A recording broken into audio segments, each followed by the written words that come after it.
Assomption muy yéegub ki nga xam ni moom mooy Sainte Vierge daal di nag dem ci kaw asamaan si daal di nañ koy màggal ci église Saint-Clément bi nekk ci quartier Liberté. Abbé Daniel Boubane nekk vicaire ci diocèse bu Tambacounda nee na nag saa su ne dina jaadu ñu daal di waxtaan lu yaatu ci ki nga xam ni moom mooy Sainte Vierge Marie mu nga xam ni moom mooy yaayu yonenti yàlla Isa muy Yeesu Krista. ñaan yi doom ji dañ koy jàllale ci Mariama Musalmi di yaayam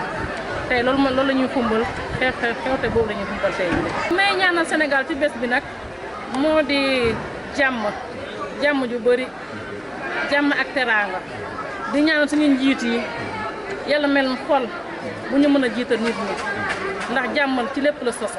daati nañu nag fésal ay ñaan yoo xam ne bëgg nañu daal lépp lu jëm ci wàllub jàmm ji sax lépp lu jëm ci wàllub naataange ak koom nekk li nga xam ne dafay sax ci Sénégal ak ci dëkk yi ko wër. feetub Assomption nekk benn bis boo xam ne itam lu bëri ci ay baptême ay ngénte dañ koy daal di tudd loolu nag ñu koy amal ca église ba ak ci biir dëkk bi.